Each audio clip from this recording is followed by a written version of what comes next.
ഇതിനൊരു അവസാനം ഉണ്ടാവോ? പിന്നെ നമ്മളോട് ഇന്ന് ഇങ്ങനെ സംസാരിക്കുമ്പോ ഞങ്ങള് നഴ്സുമാർ വിഡ്ഢികള്.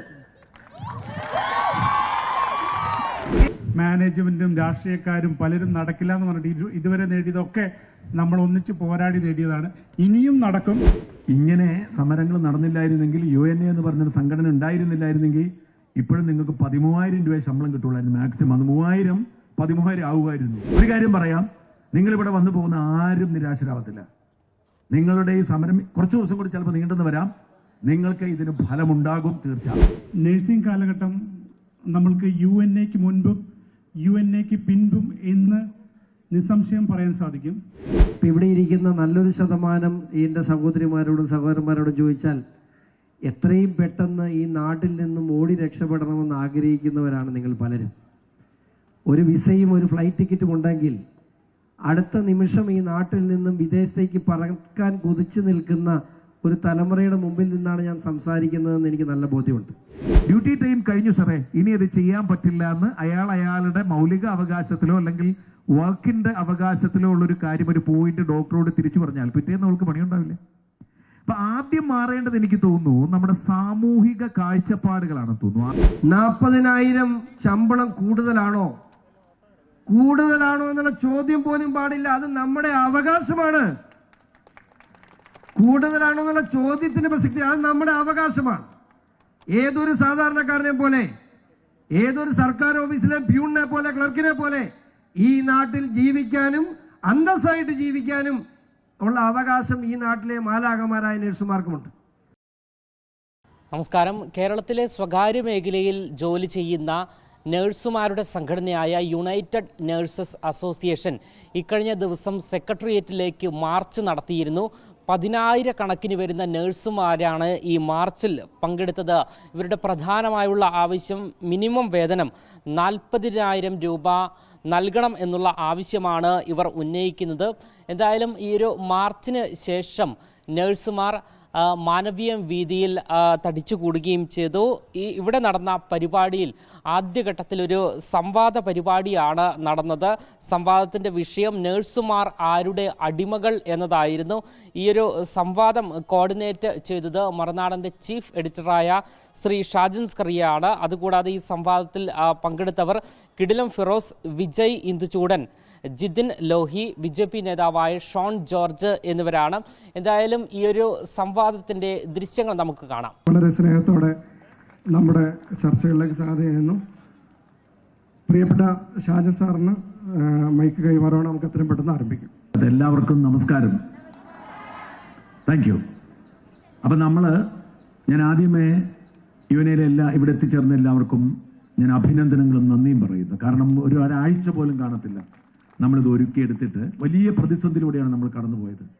ജാസ്മിനും ജിതിനും ഹാരിസും അടക്കം എല്ലാവരും, അജയ് എല്ലാവരും ഉണ്ടായിരുന്നു. ഇന്നലെ രാത്രി ഞങ്ങൾ വൈകി ഉണ്ടായിരുന്നു. അപ്പോഴൊക്കെ അവസാന നിമിഷം വരെ അനിശ്ചിതത്വമായിരുന്നു. ഫിറോസാണ് എത്തിയിരിക്കുന്നത്. അവസാന നിമിഷം വരെ അനിശ്ചിതത്വമായിരുന്നു.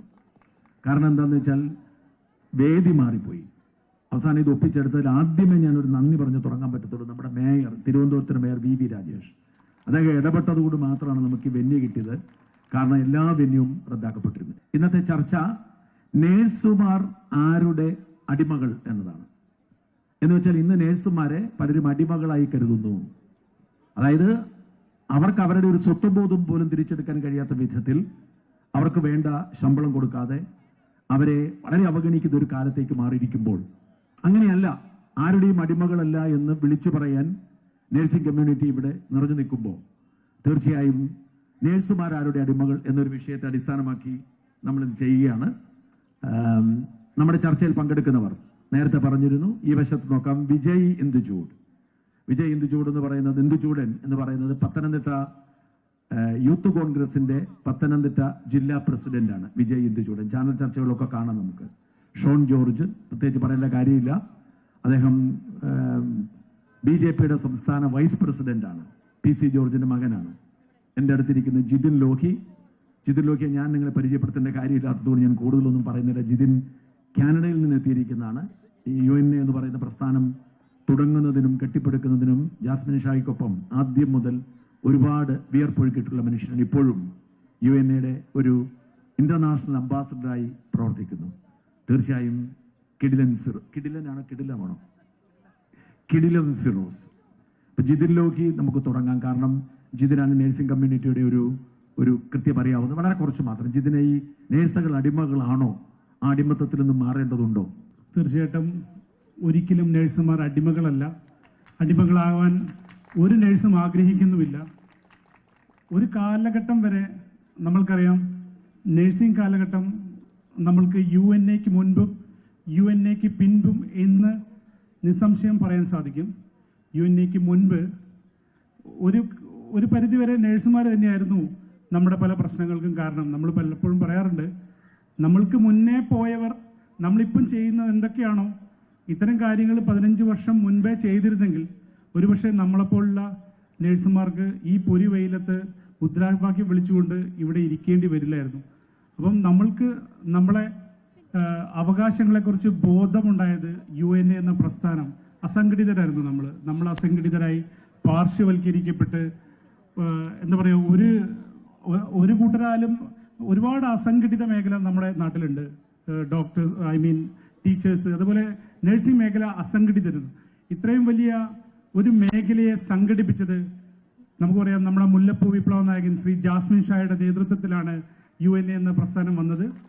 അതിനുശേഷം ഇങ്ങോട്ട് നേഴ്സുമാർ സംഘടിതരാണ്. പണ്ട് കാലത്തൊക്കെ നമ്മൾ കേട്ടിട്ടുണ്ട്, ഞാൻ ആരെയും ഡോക്ടേഴ്സിനെ ഒന്നും കുറ്റപ്പെടുത്തുന്നു അറിയില്ല, ഡോക്ടേഴ്സൊക്കെ നേഴ്സുമാരുടെ മുഖത്തേക്ക് ഫയൽ വലിച്ചെറിയുന്നു, മാനേജ്മെന്റ് ചീത്ത പറയുന്നു.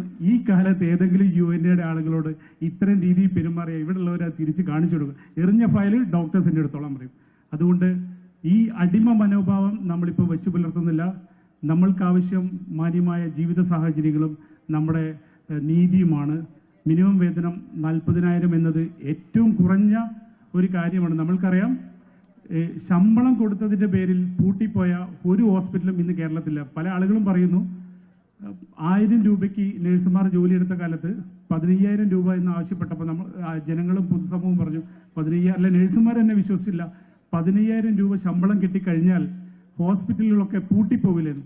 പക്ഷേ 15,000 അല്ല, 20,000 കൊടുത്തപ്പോഴും ഒരു ഹോസ്പിറ്റലും കേരളത്തിൽ പൂട്ടിയ ചരിത്രമില്ല. അങ്ങനെ ഏതെങ്കിലും ഒന്നുണ്ടെങ്കിൽ ഇവിടെ ആരെങ്കിലും കാണിച്ചത്. അതുകൊണ്ട് മാന്യമായിട്ട് നമ്മളാരും ഇവരുടെ ഷെയർ ഒന്നും ചോദിക്കുന്നില്ല. മാന്യമായ ജീവിക്കാൻ അവകാശമായ 40,000 രൂപ, അതാണ് നമ്മുടെ ആവശ്യം. ഒരുപാട് ഇഷ്ടം, ഒരുപാട് സന്തോഷം നിങ്ങളെയൊക്കെ നേരിട്ട് കാണാനായതിൽ. 2 നന്ദിയോടുകൂടി ഞാനങ്ങ് തുടങ്ങാം. ഒന്ന്, ഷാൻ ചേട്ടൻ ഞങ്ങളെ സംബന്ധിച്ച് ഈ പറഞ്ഞ പോലെ ഒരു മാധ്യമ മുതിർന്ന ജ്യേഷ്ഠൻ എന്നതിനപ്പുറം സനാഥാലയം എന്ന നമ്മുടെ ഒരു മൂവ്മെന്റ്, അതിനെ ചാരിറ്റി എന്ന പദത്തിനേക്കാളേറെ ഒരു മൂവ്മെന്റ് ആയിട്ട് കാണാനാണ് ഞങ്ങൾ കുറച്ചുപേർ ആഗ്രഹിക്കുന്നത്. ഞങ്ങൾ തുടങ്ങുന്ന സമയത്ത് തന്നെ ഞങ്ങളുടെ ഏറ്റവും പ്രധാനപ്പെട്ട അജണ്ട എന്ന് പറയുന്നത് നോ ഡൊണേഷൻ എന്നതായിരുന്നു. ഡൊണേഷൻ സ്വീകരിക്കാതെ നമ്മൾ അധ്വാനിച്ചുണ്ടാക്കുന്ന വരുമാനത്തിൻ്റെ ഒരു ഭാഗം അത് തെറ്റേണ്ടി വന്നത് നമുക്കൊരു സ്വന്തം ലാൻഡിന് വേണ്ടിയിട്ടാണെങ്കിൽ ഏറ്റവും ആദ്യം നമുക്കായിട്ടൊരു ഇനിഷ്യേറ്റീവ് എടുത്തത് ഷാജൻ സ്കറിയ എന്ന ഈ വലിയ മനുഷ്യനാണ്. ഞങ്ങളുടെ ഒരു മുതിർന്ന ജ്യേഷ്ഠൻ്റെ സ്ഥാനത്ത് നിന്ന് ഞങ്ങൾക്കൊരു വലിയ തുറക്ക് കിട്ടും. അതിനുശേഷം നിങ്ങളുടെ ഈ സംഘടന, അത് നിങ്ങൾ അറിഞ്ഞിട്ടുണ്ടോ ഇല്ലയോ എന്ന് എനിക്കറിയില്ല, UNAയുടെ ഭാഗമായിട്ട് ഞങ്ങൾക്ക് നിങ്ങളൊക്കെ കൂടി ചെറിയൊരു തുക, അത് നിങ്ങൾക്ക് ഒരു ചെറിയ തുകയാണ്, ഞങ്ങൾക്കത് വലിയ തുകയായിരുന്നു. അത് നിങ്ങൾ സഹായിച്ചു. ഇത് രണ്ടിനും ഹൃദയം തൊടുന്ന നന്ദി. ഇനി ആ അടിമ മനോഭാവത്തെക്കുറിച്ച് പറയാം. എനിക്ക് തോന്നുന്നത് അത് ഇന്നൊന്നും അല്ല, കുറച്ച് കൂടുതൽ നാളുകളിലേക്ക് നമ്മൾ ചർച്ച പിന്നോട്ട് കൊണ്ടുപോകേണ്ടെന്ന് തോന്നുന്നു. നഴ്സുമാരെന്ന് കേൾക്കുന്നിടത്ത് ഒരു അടിമ മനോഭാവം സൃഷ്ടിച്ചെടുക്കുന്നതിൽ കേരളത്തിന്റെ സാംസ്കാരിക ചരിത്രത്തിനും രാഷ്ട്രീയ ചരിത്രത്തിനും കലാചരിത്രത്തിനും സ്ഥാനമുണ്ടെന്നാണ് ഞാൻ ഈ വിഷയത്തിൽ ചർച്ച എന്നുള്ളത് വളരെ ഡീപ്പായിട്ടൊന്നും ആലോചിച്ചിട്ടുണ്ടായിരുന്നില്ല. ഷാൻ ചേട്ടൻ നഴ്സുമാരുടെ ഒരു പരിപാടി എന്ന് പറഞ്ഞു, അപ്പൊ തന്നെ വന്നു. നിങ്ങൾ ഓർക്കുന്നുണ്ടാവും, 20,000 രൂപയിലേക്ക് നിങ്ങൾ സമരം ചെയ്തിരുന്നൊരു കാലം. ആദ്യമായിട്ട് നിങ്ങളുടെയൊക്കെ സംഘടിതമായൊരു മൂവ്മെന്റ് സംഭവിച്ച അന്നാണെന്നാണ് ഞാൻ വിശ്വസിക്കുന്നത്. അന്ന് എനിക്ക് 2 ചെറിയ കുഞ്ഞുങ്ങളാണ്. ഇന്ന് ആ 2 കുഞ്ഞുങ്ങളും 16 വയസ്സിലേക്ക് വളർന്നു കഴിഞ്ഞു. ഇരട്ട പെൺകുട്ടികളാണ് എനിക്ക്. അപ്പൊ ഞാനും എൻ്റെ മക്കളും ചേർന്നിട്ടൊരു വീഡിയോ ഇട്ടിട്ടുണ്ടായിരുന്നു. നിങ്ങളിൽ പലരും അത് ഷെയർ ചെയ്തിരുന്നു. നിങ്ങളിൽ ഒരുപാട് പേര് അത് ഈ പറഞ്ഞതുപോലെ വൈറലാക്കി മാറ്റി. എൻ്റെ ആദ്യകാല വൈറൽ വീഡിയോകളിൽ ഒന്നായിരുന്നു അത്. ഞാനും എൻ്റെ മക്കളും അന്ന് ആ വീഡിയോ ഇട്ടത് നിങ്ങൾ ഏറ്റവും അടിയന്തിരമായി 20,000 രൂപ എന്ന സ്കെയിലിലേക്ക് വരണം എന്ന ആവശ്യം മനസ്സിലാക്കിക്കൊണ്ടായിരുന്നു. എല്ലാ കുടുംബനാഥനെയും പോലെ എൻ്റെയും കുഞ്ഞുങ്ങൾക്ക് ഇടയ്ക്കിടയ്ക്ക് അസുഖം വരും, ആശുപത്രിയിൽ പോവും, ഡോക്ടറോട് ഇഷ്ടമാണ്. ഒരു പക്ഷേ തലച്ചോറാണ് ഡോക്ടറെങ്കിൽ അദ്ദേഹത്തിന്റെ കൈകളും അദ്ദേഹത്തിന്റെ എക്സിക്യൂഷനും സംഭവിക്കുന്ന മാലാഖമാരാണ് നഴ്സുമാരെന്നുള്ളത് ഏതൊരച്ഛനെയും പോലെ തിരിച്ചറിഞ്ഞ ഒരാളാണ് ഞാൻ. അതുകൊണ്ട് തന്നെ അന്ന് അതിനകത്ത് രാഷ്ട്രീയം നോക്കുക അല്ലെങ്കിൽ മറ്റെന്തെങ്കിലും ഒരു ക്രൈറ്റീരിയ വെക്കുക എന്നുള്ളതില്ലാതെ നിങ്ങളുടെ ആവശ്യത്തിനൊപ്പം നിൽക്കാൻ എനിക്കും കുടുംബത്തിനും സാധിച്ചു. ഇന്നത് 40,000 എന്നതിലേക്ക് എത്തുമ്പോഴും അതിനും മുകളിലേക്ക് എത്തേണ്ടതില്ലേ എന്നൊരു ചോദ്യമാണ് എനിക്കത് കേൾക്കുമ്പോൾ ഓർമ്മ വരുന്നത്. കാരണം സാധാരണഗതിയിൽ ഒരു രാജസ്ഥാനിൽ നിന്ന് നമ്മുടെ തെരുവോരങ്ങളിൽ കച്ചവടത്തിന് വരുന്ന ആൾക്കാരുടെ ഒരു മാസത്തെ വരുമാനം 60,000-നും 70,000-നും മുകളിലാണെന്നുള്ളത് ഒരുപക്ഷെ നിങ്ങൾക്ക് വിശ്വസിക്കാൻ പറ്റിയെന്ന് വരില്ല. ഈ പറഞ്ഞ പോലെ മറ്റേ കുടയൊക്കെ ആയിട്ട് അല്ലെങ്കിൽ ക്രിസ്മസ് ആകുമ്പോൾ അപ്പൂപ്പന്റെ മുഖംമൂടിയൊക്കെ ആയിട്ട് വന്ന് നിൽക്കുന്നവരുടെ ഇൻകം അതാണ്. സാധാരണഗതിയിൽ ഒരു ബംഗാളി തൊഴിലാളി, അതിഥി തൊഴിലാളി നമ്മുടെ നാട്ടിൽ വന്ന് പണിയെടുക്കുമ്പോൾ അവന് 35,000 രൂപ മിനിമം ഓഫ് മിനിമം ഈ നാട്ടിൽ നിന്നുണ്ടാക്കാനാകുന്നുണ്ടെങ്കിൽ ദൈവത്തിന്റെ തൊട്ടടുത്ത് നിന്ന് ജോലി ചെയ്യുന്ന, മനുഷ്യനെ ജീവിതത്തിലേക്ക് തിരികെ പിടിക്കുന്ന, അവരെ ആശ്വസിപ്പിക്കുന്ന, ചിറകുകളില്ലാത്ത മാലാഖമാരെന്ന സമൂഹം എല്ലായ്പ്പോഴും വാഴ്ത്തുന്ന പ്രിയപ്പെട്ടവർക്ക് 40 എന്നത് പോലും സത്യത്തിൽ അടിസ്ഥാനമല്ല എന്നത് ചിന്തിക്കേണ്ടി വരും. ഞാനിനി കലയുടെ കാര്യം പറഞ്ഞത് ഒരു കാലഘട്ടത്തിലെ സിനിമകൾ, ഒരു കാലഘട്ടത്തിലല്ല അതിനിപ്പുറത്തേക്കും സിനിമകൾ നിങ്ങളെടുത്ത് നോക്കൂ. എന്നും എല്ലായ്പ്പോഴും ആ അടിമ മനോഭാവം നമ്മളിലേക്ക് കുത്തി തിരിപ്പിച്ചത് അല്ലെങ്കിൽ നമ്മളിലേക്ക് കുത്തി കയറ്റിയത് സിനിമകളിലൂടെയുള്ള നഴ്സുമാരുടെ പ്രാതിനിധ്യമാണ് എന്നത് നിങ്ങൾ ചിന്തിച്ചിട്ടുണ്ടാവുമെന്ന് എനിക്ക് തോന്നുന്നു. എന്നും എല്ലായ്പ്പോഴും ഒരു കോമഡി ക്യാരക്ടേഴ്സ് ആയിട്ട്, ഇപ്പോൾ സമീപകാലത്ത് നമുക്ക് ആനുകാലികമായിട്ടുള്ള സിനിമകളിലൊക്കെ അതിനൊരു മാറ്റം വന്നിട്ടുണ്ട്. പക്ഷെ ഒരു കാലഘട്ടത്തിൽ ഒരു നഴ്സിനെ കണ്ടാൽ സ്വാഭാവികമായിട്ട് ആ ഇഞ്ചക്ഷൻ പിന്നാമ്പുറത്ത് തന്നെ എടുക്കുന്നൊരു സീൻ അത്തരത്തിലെ സിനിമകളിലൊക്കെ തന്നെ ഉണ്ടായിരുന്നു. അതിലൂടെയൊക്കെ ഉണ്ടാക്കി വന്ന ഒരു രണ്ടാം കാറ്റഗറൈസേഷൻ ഫീല് അതിനകത്തുണ്ടായിരുന്നു എന്നാണ് ഞാൻ മനസ്സിലാക്കേണ്ടത്. ഷോൺ ജോർജിനെ നിങ്ങൾക്കൊക്കെ അറിയാം, പൂഞ്ഞാറുകാരനാണ്. ഷോൺ എന്ത് സംസാരിക്കുന്നു എന്നറിയാൻ ആഗ്രഹിക്കും. എല്ലാവർക്കും നമസ്കാരം. ഈ ക്യാപ്ഷൻ എനിക്ക് പെട്ടെന്ന് കേട്ടപ്പോൾ തന്നെ എനിക്കൊരു ബുദ്ധിമുട്ട് തോന്നി. നഴ്സുമാർ ആരുടെയെങ്കിലും അടിമകളാണോ? നഴ്സുമാരെന്ന് മാത്രമല്ല, നമ്മൾ ആരുടെയും അടിമകളല്ല. പക്ഷേ ആ ഒരു ചോദ്യം ഇവിടെ അവശേഷിക്കുന്നു എന്നതുകൊണ്ട് തന്നെയാണല്ലോ നിങ്ങൾ ഇന്ന് ആ ക്യാപ്ഷൻ തിരഞ്ഞെടുത്തത്. കാരണം ഇപ്പം ഈ സംഘടിച്ചിട്ടുള്ള എൻ്റെ മുമ്പിലുള്ള സഹോദരന്മാരുടെ മനസ്സിൻ്റെ ഉള്ളിൽ എവിടെയെങ്കിലും അങ്ങനെ ഒരു ചിന്ത ഒളിഞ്ഞിരിപ്പുണ്ടോ എന്നുള്ള കാര്യത്തിൽ യാതൊരു സംശയമില്ല. തുല്യമായ നീതി, ആരെപ്പോലെയും ഇന്ത്യയുടെ പൗരൻ എന്ന നിലയിൽ ഈ നാട്ടിൽ ആർക്കും തുല്യമായി ജീവിക്കാനുള്ള അവകാശമുള്ളവരാണ് നമ്മളെല്ലാവരും. നമുക്കറിയാം, ഇവിടുത്തെ കർഷകർ, ഇവിടെ ഇത്തരത്തിൽ അവശത അനുഭവിക്കുന്ന ചില വിഭാഗങ്ങളുണ്ട്. ഇപ്പം ഇവിടെ ഇരിക്കുന്ന നല്ലൊരു ശതമാനം എൻ്റെ സഹോദരിമാരോടും സഹോദരന്മാരോടും ചോദിച്ചാൽ എത്രയും പെട്ടെന്ന് ഈ നാട്ടിൽ നിന്നും ഓടി രക്ഷപ്പെടണമെന്ന് ആഗ്രഹിക്കുന്നവരാണ് നിങ്ങൾ പലരും. ഒരു വിസയും ഒരു ഫ്ലൈറ്റ് ടിക്കറ്റും ഉണ്ടെങ്കിൽ അടുത്ത നിമിഷം ഈ നാട്ടിൽ നിന്നും വിദേശത്തേക്ക് പറക്കാൻ കൊതിച്ചു നിൽക്കുന്ന ഒരു തലമുറയുടെ മുമ്പിൽ നിന്നാണ് ഞാൻ സംസാരിക്കുന്നതെന്ന് എനിക്ക് നല്ല ബോധ്യമുണ്ട്. എന്തുകൊണ്ട് നിങ്ങൾ അങ്ങനെ ചിന്തിക്കുന്നു? ഞങ്ങൾ പ്രത്യേകിച്ച് രാഷ്ട്രീയ പ്രവർത്തകരെ സംബന്ധിച്ച് ഇവിടുന്ന് ഒരു തലമുറ മൈഗ്രേറ്റ് ചെയ്യുന്ന കണ്ടുകൊണ്ട് നിൽക്കുമ്പോൾ ഞങ്ങൾ പലപ്പോഴും പറയും, പോകല്ലേ എന്ന് ചോദിക്കുമ്പോൾ അവർ തിരിച്ചൊരു ചോദ്യമുണ്ട്, ചേട്ടൻ ഞങ്ങൾക്ക് ജോലി തരുമോ? ആ ചോദ്യത്തിന് മുന്നിൽ സ്വാഭാവികം ഞാൻ മാത്രമല്ല, എന്നെപ്പോലെ ഓരോ രാഷ്ട്രീയക്കാരും ഇവിടെ തോറ്റുപോകുന്നൊരു ചോദ്യമാണ്. പക്ഷേ ഇവിടെ മാന്യമായ ശമ്പളം കൊടുക്കാൻ കഴിഞ്ഞാൽ ഒരു പരിധിവരെ ഒരു തലമുറയെ നമുക്കിവിടെ പിടിച്ചു നിർത്താൻ കഴിയും എന്ന് വിശ്വസിക്കുന്ന ഒരു പൊതുപ്രവർത്തകനാണ് ഞാൻ. നമുക്കറിയാം, 13ാം ശമ്പള പരിഷ്കരണ കമ്മീഷൻ കഴിഞ്ഞ് കേരള സംസ്ഥാനം 14ാം ശമ്പള പരിഷ്കരണ കമ്മീഷന് നിർദ്ദേശം സമർപ്പിച്ചിട്ടാന്ന് തോന്നുന്നു. ഈ 14ാം ശമ്പള പരിഷ്കരണ കമ്മീഷൻ എന്ന് പറയുമ്പോൾ കേരള സംസ്ഥാനത്ത് ഏറെക്കുറെ 93,000 കോടി രൂപ ബാധ്യത ഒരു വർഷം ഉണ്ടാക്കുന്ന ശമ്പള പരിഷ്കരണമാണ് നടപ്പിലാകാൻ പോകുന്നത്. സ്വാഭാവികമായും സർക്കാർ ഉദ്യോഗസ്ഥർക്കും ജീവിക്കണം, ഒരു സംശയവുമില്ല. വില്ലേജ് ഓഫീസർക്കും ജീവിക്കണം, ക്ലർക്കിനും ജീവിക്കണം, എഞ്ചിനീയർക്കും ജീവിക്കണം, ജഡ്ജിക്കും ജീവിക്കണം, എല്ലാവർക്കും ജീവിക്കണം. അവരോടൊപ്പം ഈ നാട്ടിൽ അവരെക്കാൾ കൂടുതൽ രാപകലില്ലാതെ സേവനം ചെയ്യുന്ന, അവർക്ക് ചെയ്യാൻ കഴിയാത്ത സേവനം ചെയ്യുന്ന നഴ്സുമാർക്കും ഈ നാട്ടിൽ ജീവിക്കണം എന്ന് പറയാനാണ് നമ്മളിവിടെ സംഘടിപ്പിച്ചിട്ടുള്ളത്. ഇങ്ങനെ നമ്മൾ സംഘടിക്കുമ്പോൾ, പ്രത്യേകിച്ചും നിങ്ങൾ ഈ സമരം നടത്തിയ ഒരു സമയം, ഇന്ന് രാവിലെ ഷാൻചേട്ടനായിട്ട് സംസാരിച്ചപ്പോൾ ഷാൻചേട്ടൻ പറഞ്ഞു, കഴിഞ്ഞ ദിവസം തൃശ്ശൂർ പരിപാടി കഴിഞ്ഞ് മിനിറ്റ് വെച്ചാണ് UN അടുത്ത പരിപാടി ഇട്ടത്. പക്ഷേ ആ പരിപാടി തെറ്റിയില്ല. ഇപ്പോൾ ഞാൻ ഉൾപ്പെടെയുള്ള രാഷ്ട്രീയ വർഗത്തെ ചോദ്യങ്ങൾ ചോദിക്കാനും അവരോട് നിങ്ങൾക്ക് നിങ്ങളുടെ ആവശ്യങ്ങൾ പറയാനും ഏറ്റവും അനുയോജ്യമായ സമയത്ത് തന്നെയാണ് UN ഈ സമരം നടത്തിയെന്നുള്ളത്. അതുകൊണ്ട് പ്രത്യേകം UN ഈ കാര്യത്തിൽ അഭിനന്ദിക്കുകയാണ്. ഇവിടെ ഉറച്ച നിലപാടുണ്ടാകണം. നിങ്ങളെ സംബന്ധിച്ചിടത്തോളം സംഘടിതമായ ഒരു പ്രകടനങ്ങൾക്കപ്പുറത്ത് നിങ്ങളുടെ വീട്ടിലേക്ക് കടന്ന് വോട്ട് ചോദിച്ചുകൊണ്ട് കടന്നു വരുന്ന ഞാനും എന്നെപ്പോലെയുള്ള ഓരോ പൊതുപ്രവർത്തകനോടും നിങ്ങൾക്ക് പറയാൻ കഴിയണം, ഞങ്ങൾ സംഘടിതമായി ഒരുമിച്ച് നിൽക്കുകയാണ്. ഞങ്ങൾക്ക് വേണ്ടി ആര് ഞങ്ങളുടെ ആവശ്യങ്ങൾ നടപ്പിലാക്കുന്നോ അവർക്ക് ഞങ്ങൾ വോട്ട് ചെയ്യും. അങ്ങനെ വോട്ട് ചെയ്യാനാണ് ഞങ്ങളുടെ തീരുമാനം. അത് ഒരു ജാസ്മിൻ ഷാ മാത്രമല്ല പറയേണ്ടത്, ഇവിടെ കൂടിയിട്ടുള്ള UN-യുടെ നേതാക്കന്മാർ മാത്രമല്ല, പ്രാദേശികമായി നിങ്ങളൊക്കെ വീടുകളിലേക്ക് ചെല്ലുമ്പോൾ നിങ്ങളുടെ വീടുകളിലും നിങ്ങളുടെ പ്രദേശത്തും നിങ്ങളെ അന്വേഷിച്ച് വരുന്ന സ്ഥാനാർത്ഥികളോട് അവരെ തടഞ്ഞു നിർത്തി നിങ്ങൾ പറയണം, ഞാൻ സ്ഥാനാർത്ഥി എന്നോടും പറയണം. ഈ സമൂഹവും കേരള ജനതയും UN-യ്ക്കൊപ്പവും നിങ്ങൾ നേഴ്സുമാർക്കൊപ്പവും ഉണ്ട്. ആ കാര്യത്തിൽ ആർക്കും ഒരു സംശയം വേണ്ട. എല്ലാ പിന്തുണയും അർപ്പിക്കുന്നു. നന്ദി, നമസ്കാരം. ഫിറോസ് തന്നെ സംസാരിക്കട്ടെ. ഫിറോസിന് പോവേണ്ടതുള്ളതുകൊണ്ട്. ഫിറോസെ, നേഴ്സുമാർക്ക് 40,000 രൂപ ശമ്പളം എന്നാവശ്യപ്പെടുന്നത്. ഇപ്പം അടിമകൾ എന്നുള്ള സങ്കല്പം ഭയങ്കര തെറ്റാണ്. പക്ഷേ യഥാർത്ഥത്തിൽ ഇവരെ അടിമകളായി കരുതുന്നതുകൊണ്ടാണ്. ഇതേ ഞാനിപ്പോൾ ഡോക്ടർമാരെ കുറ്റം പറയുകയല്ല. സ്വകാര്യ ആശുപത്രി ജോലി ചെയ്യുന്ന ഡോക്ടർമാർക്ക്, ഇപ്പം ഞാൻ കൊല്ലത്തുള്ള ഒരു ഡോക്ടറെ ഒരിക്കൽ വഴിവെച്ച് കണ്ടപ്പോൾ അദ്ദേഹം പറഞ്ഞത്, നല്ല പോസ്റ്റ് ഗ്രാജുവേഷൻ ഹാർട്ടിലൊക്കെ സ്പെഷ്യലിസ്റ്റ് ആളുകളെ കിട്ടിയാൽ 4 ലക്ഷം 5 ലക്ഷം ഒക്കെ പഠിച്ചൊരു പുതിയ പിള്ളേരെ കൊണ്ടുപോകുന്നു പറഞ്ഞു. അത് അവരുടെ ക്വാളിറ്റിയുടെ ആണെന്ന്. പക്ഷേ ക്വാളിറ്റിയുടെ നേഴ്സുമാരുള്ളത്. ഈ നേഴ്സുമാരില്ലാതെ ഈ സംവിധാനം ഇല്ലല്ലോ.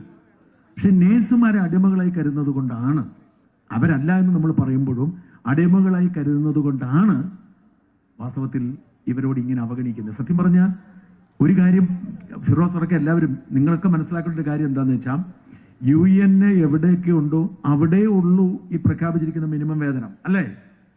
UN ഇല്ലാത്തടത്ത് ഇല്ല. UN ഇല്ലെങ്കിൽ ഇപ്പോഴും 10,000-ഉം 12,000 രൂപയാണ് ശമ്പളം. UN ഉള്ളത് കൊണ്ടാണ്. ഇപ്പൊ അതുകൊണ്ട് എന്താ സംഭവിക്കുന്നത്, ഓരോ പരിപാടി നടക്കുമ്പോൾ UN-യുടെ യൂണിറ്റുകൾ കൂടി വരുന്നു. അതുകൊണ്ട് ഈ നേഴ്സുമാർക്ക് അന്തസ്സായി ജീവിക്കാനുള്ള അവകാശം സംരക്ഷിക്കുന്ന എന്ത് ചെയ്യണം? ഇവർ ഈ തെരുവിലിറങ്ങിയിരിക്കുക. എക്കാലത്ത് തെരുവിരിക്കാൻ പറ്റുമോ? ഈ തെരുവിരിക്കുമ്പോൾ ഒരു കോംപ്രമൈസ് ഉണ്ട്. എന്ത് ചെയ്യും? പറഞ്ഞ പോലെ വിദേശത്തൊക്കെ നിങ്ങളിൽ പലരും, നിങ്ങളുടെ ഏറ്റവും പ്രിയപ്പെട്ടവരൊക്കെ ജോലി ചെയ്യുന്നുണ്ടാവും. അവിടുത്തെ ഒരു വർക്ക് കൾച്ചറിനെ കുറിച്ച് പ്രതിപാദിക്കുന്ന, അതിനെ വിശദമാക്കുന്ന കുറേയേറെ റീലുകൾ ഒരുപാട് നഴ്സ് സഹോദരങ്ങൾ സോഷ്യൽ മീഡിയയിൽ പങ്കുവെക്കുന്നതൊക്കെയുണ്ട്. അതിനകത്തൊക്കെ ഞങ്ങൾക്ക് മനസ്സിലാകുന്നത് അവിടുത്തെ ഒരു വർക്ക് പാറ്റേൺ. എന്നെ സംബന്ധിച്ച് ഞാൻ പുറത്ത് നിന്ന് നോക്കുന്ന ഒരാളാണല്ലോ. നിങ്ങളുടെ ഒരു ജീവിതം എങ്ങനെ, പ്രത്യേകിച്ച് മക്കൾ വളർന്നു വരുന്നു, അപ്പോൾ അവർ ഭാവിയിൽ നഴ്സുമാരായി നിങ്ങളെ പോലെയൊക്കെ പുറത്തേക്കൊക്കെ പോയാൽ എന്തായിരിക്കുമെന്നൊരു ഒരു പിതാവിൻ്റെ കണ്ണിലൂടെ കാണാറുണ്ടല്ലോ. അപ്പം എനിക്ക് പലപ്പോഴും ഷാൻചേട്ടൻ ഇപ്പോൾ ഈ പറഞ്ഞ സംഗതിയിൽ നിന്ന് മനസ്സിലാകാനുള്ളത്, ഉത്തരധ്രുവവും ദക്ഷിണധ്രുവവും തമ്മിലുള്ള വ്യത്യാസം ഈ വർക്ക് കൾച്ചറിന്റെ കാര്യത്തിൽ വിദേശ രാജ്യവും നമ്മുടെ നാടുമായിട്ടുണ്ട്. ഇടയ്ക്ക് എന്തോ കണ്ടൊരു റീലിൽ ഒരു പെൺകുട്ടി, നേഴ്സായിട്ട് ജോലി ചെയ്യുന്ന ഒരു പെൺകുട്ടിയിലേക്ക് ഡോക്ടർ വരുന്നു. എന്നിട്ട് അവളോട് അസൈൻ ചെയ്യപ്പെട്ടിട്ടില്ലാത്ത ഒരു ജോലി അങ്ങോട്ട് പറയുന്നു. അപ്പൊ ഈ പെൺകുട്ടി തിരിച്ച് നേഴ്സാണ്. തിരിച്ച് ഈ പെൺകുട്ടി പറയുകയാണ്, വളരെ മാന്യമായി തന്നെ പറയുകയാണ്, അതെനിക്ക് അസൈൻ ചെയ്തിട്ടില്ല ഡോക്ടർ ചെയ്തോളൂ. എത്ര മാന്യമായി ഹെൽത്തി ആയിട്ടുള്ള ഒരു കോൺവെർസേഷനാണ് സംഭവിച്ചിരിക്കുന്നത് എന്നുള്ളത് കണ്ടപ്പോൾ ഞാൻ നമ്മുടെ നാട്ടിൽ സംഭവിച്ചിരുന്നെങ്കിലോ എന്ന് ചിന്തിച്ചു. നമ്മുടെ നാട്ടിലൊരു ഡോക്ടർ പറയാണ്, ഈ ഫയൽ എടുത്ത് അവിടെ കൊണ്ട് ഇന്ന ബെഡിലെ ഒരാൾക്ക് കൊടുത്തിട്ട് അയാൾക്ക് ഇനിമയും വെച്ചിട്ട് അയാൾക്ക് ഇങ്ങനെ ചെയ്തിട്ട് അങ്ങനെ ചെയ്തു പോകും. ഡ്യൂട്ടി ടൈം കഴിഞ്ഞു സാറേ, ഇനി അത് ചെയ്യാൻ പറ്റില്ല എന്ന് അയാളുടെ മൗലിക അവകാശത്തിലോ അല്ലെങ്കിൽ വർക്കിന്റെ അവകാശത്തിലോ ഉള്ളൊരു കാര്യം ഒരു പോയിന്റ് ഡോക്ടറോട് തിരിച്ചു പറഞ്ഞാൽ പിറ്റേന്ന് അവൾക്ക് പണിയുണ്ടാവില്ല. അപ്പൊ ആദ്യം മാറേണ്ടത് എനിക്ക് തോന്നുന്നു നമ്മുടെ സാമൂഹിക കാഴ്ചപ്പാടുകളാണെന്ന് തോന്നുന്നു. ആരൊക്കെയോ ഏതൊക്കെയോ ഘട്ടത്തിൽ അടിമകളാക്കുന്ന ഒരു മനോഭാവം നമ്മളിലേക്ക് കുത്തിനിറയ്ക്കാൻ ശ്രമിക്കുമ്പോൾ സമൂഹത്തിന്റെ ടോട്ടൽ ഒരു ലെവലാണ് അല്ലെങ്കിൽ തോട്ട് പ്രോസസ് ആണ് മാറേണ്ടത് എന്നുള്ളതാണ് എനിക്ക് തോന്നിയത്. രണ്ട്, നമ്മൾ ഇന്ന് ഈ വേദിയിൽ ഇരിക്കുമ്പോൾ വളരെ ആരോഗ്യകരമായി രാഷ്ട്രീയാതീതമായൊരു ചർച്ച സംഭവിക്കുന്നു എന്ന് പറയുന്നതിൽ ഭയങ്കര അഭിമാനമുണ്ട്. പ്രത്യേകിച്ച് എല്ലാ ചാനലുകളും പങ്കെടുക്കുന്ന, ഷാൻചേട്ടൻ ഇവിടെ ഇരുന്ന് പറയായിരുന്നു, എല്ലാ ചാനലുകളും ക്ഷണിക്കപ്പെട്ടതുപോലെ വന്നു എന്ന് പറയുന്ന ഒരു പരിപാടി, എല്ലാ മെമ്പേഴ്സും പങ്കെടുക്കുന്നു എന്ന് പറയുന്ന ഒരു പരിപാടി. ഇവിടെ മുതൽ മാറേണ്ടത് എനിക്ക് തോന്നുന്നു മനോഭാവമാണ്. കാരണം ഏറ്റവും ആദ്യം ഏറെ ബഹുമാനപ്പെട്ട സദസ്സിലുള്ള പ്രിയപ്പെട്ടവർ സൂചിപ്പിച്ചതുപോലെ തന്നെ ഇതിനകത്ത് ഇന്ന രാഷ്ട്രീയത്തിന്റെ ആൾക്കാർ മാത്രമല്ല, ഇന്ന മതത്തിന്റെ ആൾക്കാർ മാത്രമല്ല, ഒരു വിഭിന്നമായിട്ടുള്ള വർഗീയമായിട്ടുള്ള ചേരിതിരിവില്ലാതെ ആരുടെ മക്കൾക്കും അല്ലെങ്കിൽ ആർക്കും ഏത് രാഷ്ട്രീയ പ്രസ്ഥാനത്തിലും മതപ്രസ്ഥാനത്തിലും വിശ്വസിക്കുന്ന മനുഷ്യർക്കും ഒക്കെ നേഴ്സ് എന്ന് പറയുന്ന അല്ലെങ്കിൽ ഭൂമിയിലെ മാലാഖമാരെന്ന് വിശേഷിപ്പിക്കുന്നവരുടെ സേവനം ആവശ്യമാണ്. എൻ്റെ വാപ്പ ഒരു 3 വർഷം മുൻപ് SCT ഹോസ്പിറ്റലിൽ ചെറിയൊരു ഓപ്പറേഷനൊക്കെ ആയിട്ട് അദ്ദേഹത്തിന് 3 ബൈപ്പാസുകൾ നിരന്തരമായി ചെയ്യേണ്ട ഒരു അവസ്ഥ വന്നു. അപ്പൊ നിങ്ങളൊക്കെ ഊഹിക്കുന്നത് പോലെ തന്നെ അതിനകത്തേക്ക് പ്രവേശിപ്പിക്കപ്പെട്ടു. ഞങ്ങൾക്കൊക്കെ ഭയങ്കര ടെൻഷൻ, 3 ബ്ലോക്ക് ഉണ്ട്. അപ്പൊ എന്താണ് ബൈപ്പാസ് എന്നൊക്കെ വിശദീകരിച്ചു തരുന്നു. വാപ്പാക്കാണെങ്കിൽ അങ്ങനെ വാപ്പ ഭയങ്കര എന്നെ പോലെ തന്നെ അധികം പൊതുചടങ്ങുകളിലൊന്നും പങ്കെടുക്കാത്ത ഒരാളാണ്. ആൾക്കാരുടെ ഇടയിലൊക്കെ പോകുന്ന വാപ്പാക്ക് ഇപ്പോഴും ഭയങ്കര ഷൈയാണ്. അപ്പോൾ ആശുപത്രിയിൽ പോയപ്പോൾ ആശാന് ഭയങ്കര മടിയായിരുന്നു, ഞങ്ങളെങ്ങും അകത്ത് കയറ്റത്തില്ല, നഴ്സുമാരല്ലേ ഉള്ളേ. 14 ദിവസമാണ് അദ്ദേഹം അതിനകത്ത് കിടന്നത്. വളരെ വിജയകരമായി ദൈവാനുഗ്രഹത്തിൽ ഈ പ്രശ്നങ്ങളൊക്കെ മാറി ബ്ലോക്കൊക്കെ മാറ്റിയിട്ട് അദ്ദേഹം അവിടെ കിടക്കാം. അപ്പോൾ എല്ലാ ദിവസവും ഞാൻ പോകും. നഴ്സുമാരാണ് വന്നിട്ട് എനിക്ക് പറഞ്ഞു തരുന്നത് വാപ്പയുടെ കണ്ടീഷൻ ഇങ്ങനെയാണ് അങ്ങനെയാണ്. ഡോക്ടേഴ്സിനെ 2-3 ദിവസത്തിൽ ഒരിക്കൽ പോയി കാണാം.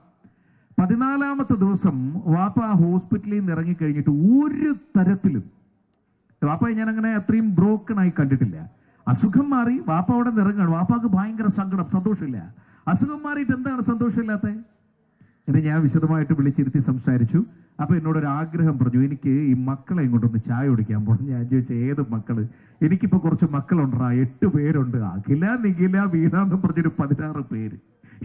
അപ്പൊ എന്നെ നിർബന്ധിച്ച് ഇവരുടെ ഡ്യൂട്ടി ടൈം നോക്കി എല്ലാവരെയും കിട്ടിയില്ല. അതിലൊരു 4-5 പേരെയും കൊണ്ടുപോയി പുറത്തു പോയി ചായ കുടിച്ചു. അന്നാണ് ഞാൻ മനസ്സിലാക്കിയത് വാപ്പായിലേക്ക് ആ പ്രിയപ്പെട്ട മാലാഖമാർ അല്ലെ നിങ്ങളുടെ കൂട്ടത്തിലുള്ള നഴ്സുമാർ ഉണ്ടാക്കിയെടുത്തിരിക്കുന്ന ആ ഇൻഫ്ലുവൻസ് ഞാനത് അവിടെ കളഞ്ഞു. വാപ്പ ചില സ്വാഭാവികമായിട്ട് പറഞ്ഞ പോലെ നഴ്സുമാർ 14 ദിവസം നിരന്തരം ഇത് ശീലിപ്പിച്ചാണ്. പക്ഷെ ഇന്നും ഓരോ ദിവസവും എന്നെ വിളിക്കുന്നതിനേക്കാൾ ഏറെ സുഖവിവരങ്ങൾ അന്വേഷിക്കാൻ വാപ്പ അവരെ അങ്ങോട്ട് വിളിക്കാറുണ്ട്, അവര് വാപ്പയെ ഇങ്ങോട്ട് വിളിക്കാറുണ്ട്. 2 ദിവസം മുമ്പ് വാപ്പക്ക് പല്ലെടുക്കണം. ഇപ്പൊ ഞാൻ എന്ത് ചെയ്തു, ഇത് കൊണ്ടൊന്ന് കാണിച്ചല്ലേ പറ്റൂ, ഇനിയിപ്പോ വേറെ എങ്ങും കാണിക്കാൻ പറ്റില്ല. ഇപ്പൊ SCT തന്നെ വരണം. അവിടെ ഡോക്ടറെ കാണിച്ചു. ഡോക്ടറെ കാണിച്ചു കഴിഞ്ഞതും മറ്റേ തേനീച്ച കൂട്ടത്തിൽ കല്ലിട്ടതുപോലെ കുറെ നഴ്സുമാര് വാപ്പയെ കണ്ടപ്പോൾ ഓടിയിങ് വരികയാണ്.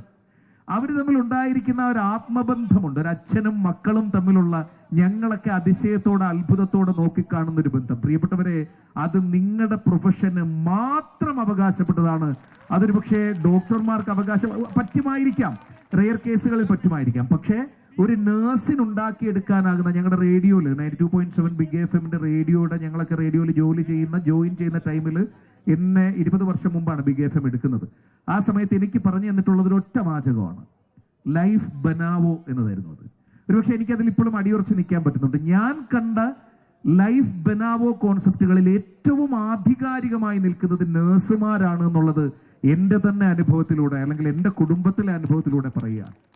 ഇനി അതിൽ അദ്ദേഹം ചോദിച്ച ആ ചോദ്യത്തിന് കൂടി ഉത്തരം പറഞ്ഞുകൊണ്ട് ഞാനും അത് ചുരുക്കാം. എനിക്കറിയാം നിങ്ങൾക്കും ഈ പറഞ്ഞതുപോലെ ചോദ്യങ്ങൾ ചോദിക്കാനുണ്ടാവും. അതുണ്ടെങ്കിൽ നമുക്കിപ്പോൾ അതങ്ങ് കൊടുക്കാം എന്ന് കരുതുന്നു. അദ്ദേഹം ചോദിച്ച നിങ്ങളുമായി ബന്ധപ്പെട്ട കാര്യങ്ങളിൽ ഈ പറഞ്ഞ മനോഭാവത്തിനപ്പുറം എന്താണ് നിങ്ങൾ നേടിയെടുക്കേണ്ടത് എന്ന ചോദ്യമാണ് ഞാൻ ഇതിൽ നിന്ന് മനസ്സിലാക്കിയത്. 2009 ആരംഭിച്ച നിരന്തരമായി തുടരുന്ന ഈ സമരത്തെ ആരും കാണാതിരിക്കുന്നതായിട്ട് ഞാൻ കരുതുന്നില്ല. കാണുന്നുണ്ടാവും. ആ കാണുന്നതിൽ എന്തുകൊണ്ടൊരു ഉത്തരം ഉണ്ടാകുന്നില്ല എന്നതാണ് ഇവിടുത്തെ ചോദ്യചിഹ്നം. ആ ഉത്തരം ഉണ്ടാകാത്തത് എനിക്ക് തോന്നുന്നു നിങ്ങൾ നിങ്ങളുടെ ഡിമാൻഡിനെ മനസ്സിലാക്കായികയാണെന്ന് തോന്നുന്നു. ഞാൻ നിങ്ങളെ കുറ്റപ്പെടുത്തിയതേ അല്ല. പകരം ഞാൻ ഇതാണ്, എൻ്റെ ഡിമാൻഡ് ഇതാണ്, എൻ്റെ ശേഷി ഇതാണ് എന്നത് നിങ്ങൾ പൊതുസമൂഹത്തോട് വിളിച്ചു പറയേണ്ടതിൻ്റെ ഒരു ആവശ്യമുണ്ടെന്ന് ഞാൻ മനസ്സിലാക്കുന്നു. ഈ പറഞ്ഞ കൂടിച്ചേരലുകൾക്കും മുകളിൽ സോഷ്യൽ മീഡിയ എന്ന് വലിയൊരു പ്ലാറ്റ്ഫോം ഉണ്ട്. നിങ്ങൾക്കൊക്കെ നിങ്ങളുടെ അവകാശങ്ങളെ അടുത്തൊരു ഘട്ടത്തിലേക്ക് വിളിച്ചു പറയാൻ തക്കതായിട്ടുള്ള വലിയൊരു കടൽ അവിടെ കിടപ്പുണ്ട്. അതിനെ കൂടി കുറച്ചുകൂടി കാര്യമായി ക്രിയാത്മകമായി നിങ്ങളുടെ UNA പ്രവർത്തകർക്ക് സംഘടിതമായി പ്ലാൻ ഉണ്ടാക്കിയ ഒരു മാസ്റ്റർ പ്ലാനിലൂടെ സോഷ്യൽ മീഡിയയിൽ നിറയുന്ന അവകാശ സമരങ്ങളിലേക്ക് നിങ്ങൾ പോകേണ്ടതുണ്ട് എന്നതാണ് ഞാൻ മനസ്സിലാക്കുന്നത്. അവകാശങ്ങൾ എന്നത് നേടിയെടുക്കാനുള്ളതാണ്. അത് ഈ പറഞ്ഞ പോലെ നേടിയെടുക്കാനായി തെരുവിലേക്ക് ഇറങ്ങേണ്ടി വരിക എന്ന് പറയുന്നത് സങ്കടകരമായ സാഹചര്യമാണ്. ഒരു മനുഷ്യന്റെ അവകാശം അവൻ അർഹതപ്പെട്ടതാണ്. അത് നിങ്ങളിലേക്ക് തേടി വരട്ടെ എന്ന് സകലമാന പേരെയും, എല്ലാ അധികാര കേന്ദ്രങ്ങളിൽ ഇരിക്കുന്നവരെയും ഈ സമൂഹത്തിലെ സകലമാന ജനങ്ങളെയും വേണ്ടി അല്ലെങ്കിൽ അവരുടെ മുന്നിലേക്ക് എത്തിക്കുന്നതിന് വേണ്ടി ഹൃദയം കൊണ്ട് തന്നെ ആശംസകൾ കൂടി അറിയിക്കും. ഷോണ, നമ്മൾ നേരത്തെ പറഞ്ഞ അതേ കാര്യം തന്നെ നേരത്തെ സൂചിപ്പിച്ചത് 40,000 രൂപ കൂടുതലാണോ? ഈ 40,000 ചോദിക്കാനുള്ള അവകാശം ഇവർക്കില്ലേ? ഇതിവർക്ക് ആര് നേടിക്കൊടുക്കും? ഈ ചോദ്യത്തിന്റെ ഒരു കണ്ടന്റിലേക്ക്, മുമ്പത്തെ നമ്മുടെ ടോപ്പിക്കിന്റെ കണ്ടന്റിലേക്ക് ഞാൻ എത്തിയത് ഇപ്പോഴാണ്. എനിക്കിപ്പോഴും ആ നഴ്സുമാർ അടിമകളാണോ എന്ന് പറഞ്ഞാൽ അതങ്ങ് എൻ്റെ മനസ്സുകൊണ്ടങ്ങ് അംഗീകരിക്കാൻ മേലാത്തതുകൊണ്ട് ഞാനിങ്ങനെ കുറച്ച് നേരമായിട്ട് കറങ്ങായിരുന്നു. പക്ഷെ ഇപ്പോൾ ഫിറോസ് പറഞ്ഞ ആ ഒരു വീഡിയോ ക്ലിപ്പ് നമുക്ക് കണക്ട് ചെയ്യാൻ പറ്റും നമ്മൾ ഈ വിഷയമായിട്ട്. ഞാൻ മുമ്പേ ഒരു യാന്ത്രികമായിട്ടാണ് ഞാൻ മുമ്പേ സംസാരിച്ചത്. പക്ഷേ ഫിറോസ് പറഞ്ഞൊരു വീഡിയോ ക്ലിപ്പ് ചേട്ടൻ ശ്രദ്ധിച്ചിട്ടുണ്ടോ എന്നറിയില്ല, നിങ്ങളൊക്കെ കണ്ടിട്ടുണ്ടോ? അതായത് ഒരു നഴ്സിനോട് ഒരു ഡോക്ടർ പറയുന്നുണ്ടോ ഇന്നത് ചെയ്യൂ. ഇപ്പോൾ അവർ പറയുകയാണ് നിങ്ങളത് എഴുതി തരൂ, അല്ല ഡോക്ടറെ അത് എൻ്റെ ജോലിയല്ല ഡോക്ടറുടെ ജോലിയാണ്. എനിക്കത് കണ്ടപ്പോൾ എനിക്കത് അത്ഭുതം ഉണ്ടായി. ഇപ്പോൾ ഫിറോസ് പറഞ്ഞ പോലെ തന്നെ ഒരു ചിന്തയുണ്ടായി, ഇതിവിടെയാണ് പറയുന്നതെങ്കിൽ എന്ത് സംഭവിക്കും? ഒരുപക്ഷെ ഫിറോസ് ചിന്തിച്ച പോലെ തന്നെ ഞാൻ ചിന്തിച്ചത്. ഇത് കേരളത്തിലാണ്, അത് അതിനകത്ത് കൃത്യമായിട്ട് ക്യാപ്ഷൻ കൊടുക്കുന്നുണ്ട്. വിദേശത്ത് ജോലി ചെയ്യുന്ന നഴ്സും ഡോക്ടറും തമ്മിലുള്ള കോൺവെർസേഷൻ അല്ലേ, അതിനകത്ത് അങ്ങനെ കിടപ്പുണ്ട്. നിങ്ങൾ കണ്ടായിരുന്നത്? അത് കാണാതിരിക്കില്ല. അത് കണ്ടപ്പോൾ ഒരു സന്തോഷം തോന്നി അല്ലേ? അപ്പോൾ ആ കോൺവെർസേഷനിൽ നമ്മൾ ആ ചിന്ത നമ്മളിലേക്ക് വന്നതിൻ്റെ കാര്യം എന്താണ്? ഇപ്പം എൻ്റെ മനസ്സിലും ഫിറോസിൻ്റെ മനസ്സിലും ഒരേ ചിന്ത വന്നു. എന്താണ്? ഇത് ഇവിടെയാണ് സംഭവിക്കുന്നതെങ്കിൽ എന്ത് സംഭവിക്കും അല്ലേ? പിറ്റേ ദിവസം പണി കാണുകയില്ല എന്നുള്ളതാണ് നമ്മുടെ മനസ്സിലേക്ക് വന്നൊരു കാര്യം. ശരിക്കും ഈ ചിന്താഗതി എവിടെ നിന്നാണ് വരുന്നത്? ആ അടിമത്ത ചിന്താഗതി ആദ്യം പൊളിച്ചെഴുതേണ്ടത് നമ്മുടെ തലച്ചോറിൽ നിന്നാണ്. നമ്മൾ ചിന്തിക്കേണ്ട കാര്യം, നമ്മുടെ ഒരാളൊരു കാര്യം നമ്മളോട് പറയുമ്പോൾ അതിനോട് തർക്കുത്തരം പറയാന്നല്ല, ഫിറോസ് അതിന് ഉത്തരം പറഞ്ഞിട്ടാണ് പോയത്. ആ നഴ്സ് വളരെ മാന്യമായിട്ട് തന്നെയാണ് ഡോക്ടറോട് തട്ടിക്കയറുവോ അല്ലെങ്കിൽ ഡോക്ടറോട് എനിക്ക് സൗകര്യമില്ലെന്ന് പറയുന്നതല്ല ചെയ്ത്, doctor it's not my duty it's your duty എന്ന് പറയാനുള്ള തൻ്റെ ഇടം കാണിച്ചു ആ നേഴ്സ് എന്നുള്ളതാണ് അവിടെ നമുക്ക് എടുത്തു പറയേണ്ട കാര്യം. അവിടെ ഇങ്ങോട്ടേക്ക് വരുമ്പോൾ, നമ്മൾ ഇങ്ങോട്ടേക്ക് വന്നപ്പോൾ നമ്മളൊന്ന് ചിന്തിച്ചു. എന്താ ചിന്തിച്ചേ? ഇതിവിടെ പറഞ്ഞാൽ നമ്മുടെ പണി പോവുമോ? അപ്പോൾ അങ്ങനെ ചിന്തിക്കാൻ കാരണം എന്താണെന്നറിയോ? നമ്മൾ ഇവിടെ കണ്ടിട്ടുള്ള ഒരു ഡോക്ടറും നേഴ്സും തമ്മിലുള്ള അല്ലെങ്കിൽ ഒരു മാനേജ്മെൻറ്റും സ്റ്റാഫും തമ്മിലുള്ള കോൺവെർസേഷനിൽ നമ്മൾ സ്വയം അടിമകളാകുന്നു എന്ന് നമ്മുടെ തലച്ചോറിനെ നമ്മൾ അടിച്ചേൽപ്പിക്കപ്പെട്ടിട്ടുള്ള ഒരു വികാരം നമ്മുടെ തലച്ചോറിനുള്ളിൽ കിടപ്പുണ്ട്. ഏതൊരു ജോലിക്കും മാന്യതയില്ലേ? ഇപ്പോൾ പണ്ടൊക്കെ വീട്ടമ്മമാര് എൻ്റെ പണിയിൽ നിന്ന് വിട്ട വീട്ടമ്മയാന്ന് പറയും അല്ലേ? ഇപ്പൊ എന്താ അതിന് പറയുന്നത്? ഇപ്പൊ എന്താ പറയുന്നത്? House wife. അതും പണ്ട് പറഞ്ഞുകൊണ്ടിരുന്ന, ഇപ്പൊ പറയുന്ന പേരെന്താ? ഹോം മേക്കർ അല്ലേ? അത് വലിയ ജോലിയല്ലേ? എൻ്റെ വീട്ടിൽ നിന്ന് ഞാൻ രാവിലെ ചട്ടുമുണ്ട് വിട്ട് രാത്രി ആയിട്ട് ഇറങ്ങും. എൻ്റെ വീട്ടിൽ എൻ്റെ പിള്ളേർ 2 പേരുണ്ട്. അവരുടെ കാര്യം നോക്കണം, വീട്ടുകാര്യം നോക്കണം, വീട്ടിലെ മറ്റു ചുമതലകൾ നോക്കണം. എൻ്റെ അമ്മയുണ്ട്, എൻ്റെ ഭാര്യയുണ്ട്. അവർ ചെയ്യുന്ന ജോലിയും ഒരു വലിയ ജോലിയാണ്. അവരാ ജോലി ചെയ്തില്ലെങ്കിൽ ഞാൻ സ്റ്റക്കാണ്. എനിക്ക് നിങ്ങളുടെ മുമ്പ് വന്നിരുന്ന് പ്രസംഗിക്കാൻ കഴിയില്ല. ഈ സമയവും എനിക്ക് 8 വയസ്സുള്ള എൻ്റെ പെങ്കൊച്ചു വീട്ടിലിരിപ്പുണ്ട്, 9ാം ക്ലാസ്സിൽ പഠിക്കുന്ന ആങ്കൊച്ചു വീട്ടിലിരിപ്പുണ്ട്. അപ്പോൾ അവർ ചെയ്യുന്ന ജോലിയും ആ ജോലിയുടെ മാന്യതയും നമ്മൾ കൃത്യമായി അനലൈസ് ചെയ്യേണ്ടതുണ്ട്. അതിന് കൊടുക്കേണ്ട ബഹുമാനം നമ്മൾ കൊടുക്കേണ്ടതായിട്ടുണ്ട്. അപ്പോൾ ഇവിടെ എന്താ പ്രശ്നം? ഇവിടെ കോർപ്പറേഷനിൽ ഇന്നലെ പൊങ്കാലയായിരുന്നു. നിങ്ങൾ ഇന്നലെ എങ്ങനെയായിരുന്നു? നിങ്ങൾ പെട്ടുപോയനെ. പൊങ്കാലയായിരുന്നു. ഇവിടെ പൊങ്കാല ഇട്ടൊരു കാണും ധാരാളം. പക്ഷെ ആ പൊങ്കാല കഴിഞ്ഞ് ഇന്ന് ഈ പട്ടണം ഇത്രയും വൃത്തിയായി കിടക്കുന്നു. ഇവിടെ മേയർ രാജേഷിന്റെ കാര്യം പറഞ്ഞു. പ്രത്യേകം ഒരു കയ്യടി രാജേഷിന് കൊടുക്കേണ്ട. കാരണം നിശാഗന്ധി ഈ സർക്കാർ നിങ്ങൾക്ക് നിഷേധിച്ചപ്പോൾ ഈ മാനവീയത്തിൽ പോയി ചേട്ടാ പന്തലിട്ടോ, ബാക്കി ഞാൻ നോക്കിക്കോളാം എന്ന് പറഞ്ഞൊരു മേയർ ഇവിടെ ഉണ്ട്. ആ മേയറിന് ഒരു കയ്യടി അർഹിക്കുന്നുണ്ട്. ഇന്ന് ഈ സിറ്റി ക്ലീനാണ്. പക്ഷെ ഈ സിറ്റിയിൽ ഇന്നലെ പണിയെടുത്തത് രാത്രിയിൽ IASകാരല്ല. ആരാ പണിയെടുത്തേ? കോർപ്പറേഷൻ സ്റ്റാഫാണ് അല്ലേ? ആ കോർപ്പറേഷൻ സ്റ്റാഫിൽ ഇവിടുത്തെ വേസ്റ്റ് വാരുന്ന ചേട്ടന്മാരും ചേട്ടത്തിമാരുമാണ് ഇന്ന് ഈ സിറ്റി ക്ലീൻ ചെയ്യാൻ പണിയെടുത്തത്. ആ പണി ഇവിടെ IASകാരുടെ ഈ ഇരിക്കുന്ന AGS ഓഫീസിൽ IASകാരെന്ന് പറഞ്ഞാൽ ചെയ്യോ? ഇല്ല. ആ ജോലി ചെയ്യാൻ ഇവിടെ ആളുണ്ടാകണം. ആ ജോലിക്ക് മാന്യതയുണ്ട്. അതിലുമൊക്കെ 10 മടങ്ങ് മാന്യതയുള്ള ഈ നാടിനെ ഓരോ സാധാരണക്കാരനും പ്രതിസന്ധിയിൽ, അവന്റെ ആവശ്യങ്ങളിൽ, അവന്റെ കഷ്ടതയിൽ, അവന്റെ ചികിത്സയ്ക്ക് കൈത്താങ്ങായി നിൽക്കുന്ന മാലാകമാരാണ് നമ്മളെന്ന ആത്മവിശ്വാസം ഏറ്റവും ആദ്യം നമ്മൾക്കുണ്ടാകണം. അടിമകളാണോ എന്ന് ചോദിക്കുമ്പോൾ ആണോ എന്നുള്ള ചർച്ചയ്ക്ക് പോലും വേദി കൊടുക്കാൻ പാടില്ല. കാരണം നമ്മൾ അടിമകളല്ല എന്നുള്ള ബോധ്യം നമുക്കുണ്ടാകണം. മുമ്പേ പറഞ്ഞ പോലെ, ഫിറോസ് പറഞ്ഞ പോലെ, ആ ചിന്തയ്ക്ക് അപ്പുറത്തേക്ക് നമുക്ക് നമ്മളെ കൊണ്ട് എത്തിക്കാൻ കഴിയണം. നമ്മൾ ചോദിക്കുന്നില്ലേ? രണ്ടാമത് ഇപ്പോൾ ഷാൻജോടൻ ചോദിച്ച ചോദ്യം, ആ ചോദ്യത്തിന് ഞാൻ വീണ്ടും ആവർത്തിക്കുക. 40,000 ശമ്പളം കൂടുതലാണോ എന്നുള്ള ചോദ്യം പോലും പാടില്ല. അത് നമ്മുടെ അവകാശമാണ്. കൂടുതലാണോ എന്നുള്ള ചോദ്യത്തിന് പ്രസക്തി, അത് നമ്മുടെ അവകാശമാണ്. ഏതൊരു സാധാരണക്കാരനെ പോലെ, ഏതൊരു സർക്കാർ ഓഫീസിലെ പ്യൂണിനെ പോലെ, ക്ലർക്കിനെ പോലെ ഈ നാട്ടിൽ ജീവിക്കാനും അന്തസ്സായിട്ട് ജീവിക്കാനും ഉള്ള അവകാശം ഈ നാട്ടിലെ മാലാകമാരായ നഴ്സുമാർക്കുമുണ്ട്. ആ അവകാശങ്ങൾക്കൊപ്പമുള്ള പോരാട്ടത്തിൽ നമ്മളെ മാനസികമായി ചിട്ടപ്പെടുത്തുക എന്നുള്ള വലിയ കർത്തവ്യം കൂടി ഇവിടെയുണ്ട്. ഞാൻ പോയിട്ട് വരേണ്ടതുള്ളതുകൊണ്ട് ഞാൻ ഒന്ന് ഇറങ്ങുകയാണ്. ധാരാളം നേതാക്കന്മാർ ഇവിടെ എത്തിയിട്ടുണ്ട്. ഞാൻ എൻ്റെ മൈക്ക് കൈമാറുന്നു. എല്ലാ അഭിവാദ്യങ്ങളും അർപ്പിക്കുന്നു.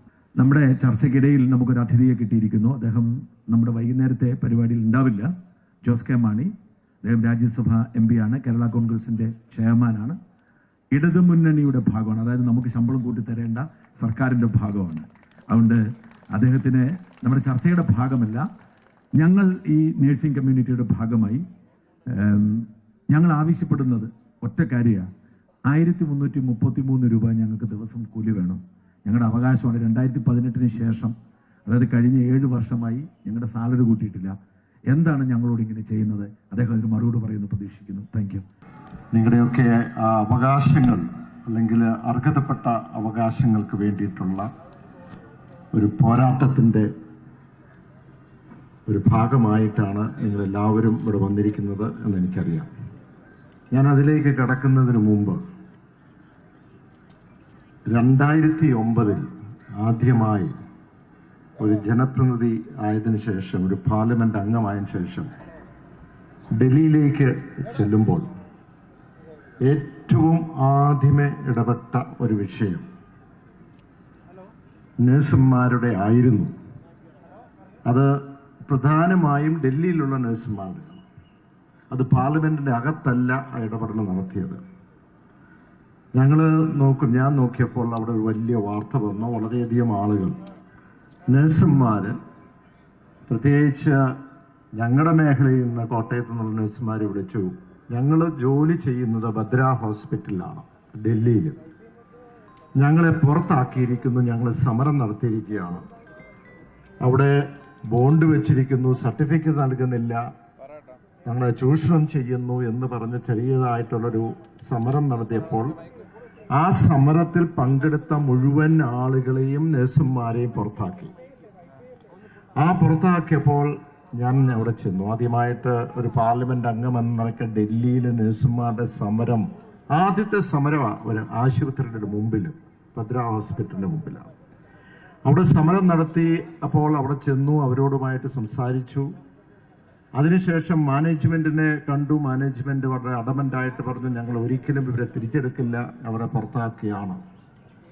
അവിടെ ആവശ്യം എന്തായിരുന്നു? അവിടെ ആവശ്യം ബോണ്ട് വെച്ചിരിക്കുന്നു, അതിൻ്റെ ഇടയ്ക്ക് ജോലിക്ക് മറ്റൊരു ജോലി തേടി പോകാൻ പാടില്ല, ശമ്പളം തുച്ഛമായിട്ടേ ഉണ്ടായിരുന്നുള്ളൂ, അവിടെ പല കാര്യങ്ങളിൽ അവിടുത്തെയുള്ള HR ബന്ധപ്പെട്ടുള്ള ചൂഷണം നടന്നുകൊണ്ടിരിക്കുകയാണ്, വിദേശത്ത് പോകാൻ പറ്റാതെ വരുന്നു. ഇതൊക്കെയായിരുന്നു വിഷയം. പക്ഷെ ഇതുമായി ബന്ധപ്പെട്ട സമരത്തിൽ വീണ്ടും ഞങ്ങൾ പോയി. അതിനുശേഷം മറ്റ് ജനപ്രതിനിധികളും അവിടെ വന്നെത്തി. അതിനുശേഷം ഒരു സീരീസ് ഓഫ് ഈ പറഞ്ഞ പോലെ എല്ലാ ആശുപത്രികളിലും, അത് മാക്സിലായിട്ടും എസ്കോട്ടിലായിട്ടും അപ്പോളയിലായിട്ടും എല്ലാം സമരമായി വന്നു. അവിടെ നമുക്കറിയാം 99% വരുന്ന നഴ്സുമാര് മലയാളികൾ തന്നെയായിരുന്നു.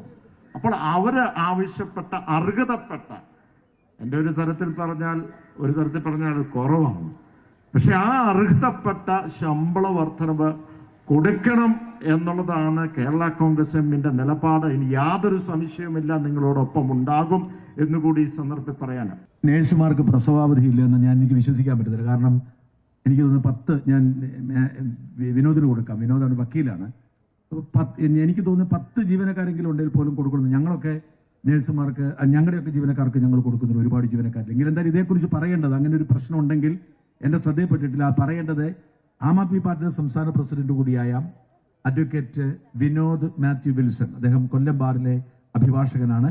വിനോദിന് ഇത്തരം നിയമങ്ങളെക്കുറിച്ചും അറിയാം. വിനോദിന് പറയാം ഉത്തരം. എന്നെ സംബന്ധിച്ച് ഇതൊരു പുതിയ അറിവും ഞെട്ടിക്കുന്ന അറിവും കൂടിയാണ്. കാരണം ഒരു 6 മാസം മുമ്പാണ് എനിക്ക് തോന്നുന്നു സംസ്ഥാനത്തെ അൺഎയ്ഡഡ് അധ്യാപകർക്ക്, എയ്ഡഡ് അധ്യാപകർക്കല്ല, അൺഎയ്ഡഡ് അധ്യാപകർക്ക് പ്രസവാവധി നീട്ടിക്കൊടുത്തുകൊണ്ടുള്ളൊരു ഓർഡർ വന്നത് ഒരു 6-7 മാസം മുമ്പാണ്. അപ്പോൾ നമ്മൾ ആലോചിച്ചു, എയ്ഡഡ് അധ്യാപകർക്ക് ഒരു നിയമവും അൺഎയ്ഡഡ് കോളേജുകളിലെ സ്കൂളുകളിലെ അധ്യാപകർ മറ്റൊരു നിയമവും എന്താണെന്ന് അന്വേഷിച്ചു. ഇതൊരു വലിയ ഞെട്ടിപ്പിക്കുന്ന വാർത്തയാണ്. കാരണം എൻ്റെ ഭാര്യയെ പ്രസവിച്ച് ഞാൻ പുറത്ത് നിൽക്കുമ്പോൾ എൻ്റെ കയ്യിലേക്ക് എൻ്റെ കുഞ്ഞിനെ തന്ന് അവിടെ നിന്ന് ആ കുഞ്ഞിനെ 3-4 ദിവസം ഹോസ്പിറ്റലിൽ ചെറിയ ഇഷ്യൂസൊക്കെ ഉണ്ടായിരുന്നു, അവളെ കാര്യക്ഷമമായി വളർത്തി നോക്കി ഞങ്ങളുടെ കയ്യിൽ തന്ന നിങ്ങൾക്ക് ഇങ്ങനൊരു അവധിയില്ല എന്ന് പറയും സത്യത്തിൽ ഞെട്ടിക്കുന്ന വസ്തുതയാണ്. പിന്നെ എനിക്കൊരു കാര്യം പറയാനുള്ളത്, ഞാൻ ഇവിടെ വരുന്നത് വരെ ദൈവത്തിൻ്റെ മാലാഖമാർ എന്ന് പറയുന്ന വാക്കുകളാണ് ഞാനും നിങ്ങളെ പറ്റി പറഞ്ഞുകൊണ്ടിരുന്നത്. പക്ഷേ അത് തിരുത്തേണ്ട സമയമായി എന്ന് തോന്നുന്നു. കാരണം ഈ മാലാഖ എന്ന് പറയുന്നവർക്കൊരു പ്രത്യേകത നമ്മുടെ സമൂഹം കൽപ്പിച്ചു കൊടുത്തിട്ടുണ്ട്. ആ പ്രത്യേകത എന്ന് പറയുന്നത് ശാന്ത സ്വഭാവം, തർക്കമില്ല, എല്ലാം ക്ഷമിക്കുന്നവൾ, ത്യജിക്കുന്നവൾ, ത്യാഗം ചെയ്യുന്നവൾ എന്നൊക്കെയാണ്. ഞാൻ ഇന്ന് ഉച്ചയ്ക്ക് നിങ്ങളുടെ മുദ്രാവാക്യം കേട്ടു. ഒരു 6 ദിവസം മുമ്പ് കേരളത്തിൽ മറ്റൊരു മുദ്രാവാക്യവും നമ്മൾ കേട്ടു, നമ്മൾ ചർച്ച ചെയ്തു, അമ്പരന്ന് പോയ മുദ്രാവാക്യം. പക്ഷെ ഇന്ന് ഞാൻ കേട്ട മുദ്രാവാക്യം ഭയങ്കര ലൈറ്റ് മുദ്രാവാക്യമായിരുന്നു. നിങ്ങളുടെ സോഷ്യൽ മീഡിയയിൽ ആ പേജിൽ ഞാൻ കേട്ടത്, ഞങ്ങളിടുന്ന വെള്ളക്കുപ്പായത്തിൻ്റെ ഉള്ളിലും ഞങ്ങൾക്കുമുണ്ട് വേദന എന്ന് പറയുന്ന മുദ്രാവാക്യമാണ് കേട്ടത്. ഇപ്പോൾ മാലാഖമാരെന്ന് പറയുമ്പോൾ ചിറകൊക്കെ വിരിച്ച് ദൈവസന്നിധിയിൽ അല്ലേ പാപികളായിട്ടുള്ള മനുഷ്യർ ചെന്നാൽ പോലും അവരെയൊക്കെ സ്വീകരിച്ച് അവർക്ക് വലിയ ആശ്വാസം കൊടുക്കുന്നവരായിട്ടാണ് മാലാഖമാരെ നമ്മൾ കാണുന്നത്. പക്ഷെ ഇന്ന് മുതൽ അത് തിരുത്തണം. ഈ ആനുകൂല്യത്തിന് വേണ്ടി, ശമ്പളത്തിന് വേണ്ടി റോഡിലിറങ്ങി ഈ മാനവീയ വീതിയിൽ കഴിഞ്ഞ ദിവസം 2 ദിവസം ഈ മാനവീയ വീതിയിൽ കണ്ടത് ലഹരി ഉപയോഗിച്ചിട്ട് ഒരു സ്ത്രീ ഒരു പുരുഷന്റെ നെഞ്ചത്ത് ഇടിക്കുന്ന ചിത്രമാണ് നമ്മൾ 2 ആഴ്ച മുമ്പ് കണ്ടത് മാനവീയ വീതിയിൽ നിന്ന്. ആ മാനവീയ വീതിയിൽ ഇന്ന് ഇവിടെ വന്നിരുന്ന് ശമ്പളം വേണം എന്ന് പറഞ്ഞ് സെക്രട്ടേറിയറ്റിന് മുമ്പിൽ സമരം ചെയ്ത് ഇവിടെ വന്ന് ഇരിക്കുന്ന നിങ്ങൾ ഇനിയെങ്കിലും നിങ്ങളോട് തന്നെ പറയണം, നിങ്ങൾ ദൈവത്തിൻ്റെ മാലാഖമാരല്ല, ദൈവത്തിൻ്റെ പോരാളികളാണ് എന്ന് പറയണം. ഓക്കെ, ഇനി ആർക്കെങ്കിലും ചോദിക്കണേ, ചെറിയ ഉത്തരങ്ങൾ, ചെറിയ ഉത്തരം പറയാം, പെട്ടെന്ന് ചോദിക്കണേ. നമ്മളെ പൊതുപരിപാടിയിലേക്ക് പോകാൻ സമയമായിരിക്കുന്നു. ആർക്കെങ്കിലും ചോദിക്കാനുണ്ട് ചോദിക്കണേ. ഹാരിസ് മുമ്പിൽ നിൽപ്പുണ്ടേ. എനിക്കതിനൊന്നും ചോദിക്കാറില്ല, എന്നാലും ഞാൻ ചോദിക്കുക. പേര് പറയാമോ? പ്രിയ, ചന്ദ്രമതി ഹോസ്പിറ്റൽ, വളരിക്കര. ഇതിനൊരു അവസാനം ഉണ്ടാവോ? മാനേജ്മെന്റ് സ്റ്റേ ചെയ്ത ഈ സംഭവം എങ്ങനെ നടക്കും? ഇപ്പൊ ജോസ് മാണി സാറൊക്കെ വന്ന് സംസാരിക്കുന്നുണ്ട്. അവർക്കൊക്കെ അറിയാലോ മാനേജ്മെന്റ് സ്റ്റേ ചെയ്തിരിക്കുന്നതാണ്. പിന്നെ നമ്മളോട് ഇന്ന് ഇങ്ങനെ സംസാരിക്കുമ്പോ ഞങ്ങള് നഴ്സുമാർ വിഡ്ഢികള്. എനിക്ക് അത്രയും വേണ്ടപ്പെട്ട ഒരു മാനേജ്മെന്റ് ഉണ്ട്. ആള് പറഞ്ഞു ഇത് സ്റ്റേലാണ്, നടക്കില്ല എന്ന് എന്നോട് ഇന്ന് കാലത്ത് വരെ പറഞ്ഞു. നമ്മൾ സമരം തുടങ്ങിയ കാലം മുതൽ മാനേജ്മെന്റും രാഷ്ട്രീയക്കാരും പലരും നടക്കില്ല എന്ന് പറഞ്ഞിട്ട് ഇതുവരെ നേടിയതൊക്കെ നമ്മൾ ഒന്നിച്ച് പോരാടി നേടിയതാണ്. ഇനിയും നടക്കും. ഇവിടെ ഇരിക്കുന്ന എല്ലാവരെയും രോമാഞ്ചം കൊള്ളിക്കുന്ന രീതിയിൽ ഇനിയുള്ള സമരപരിപാടികൾ ജാസ്മിൻ ഷാ ഇവിടെ അനൗൺസ് ചെയ്യും. എനിക്ക് ഉറപ്പാണ് ആ സമരപരിപാടി എന്തൊക്കെയാണെന്ന് നിങ്ങൾ കേട്ട് കഴിഞ്ഞാൽ ഇവിടെ വന്നിരിക്കുന്ന ഓരോരുത്തരുമായിരിക്കും നമ്മൾ നേടുന്ന ഈ ചരിത്ര വിജയം നേടിയിട്ടേ നമ്മൾ ഈ സമരം അവസാനിപ്പിക്കുള്ളൂ. അതെന്തൊക്കെയാണെന്ന് ജാസ്മിൻ ഷാ ഇവിടെ അനൗൺസ് ചെയ്യും. Thank you.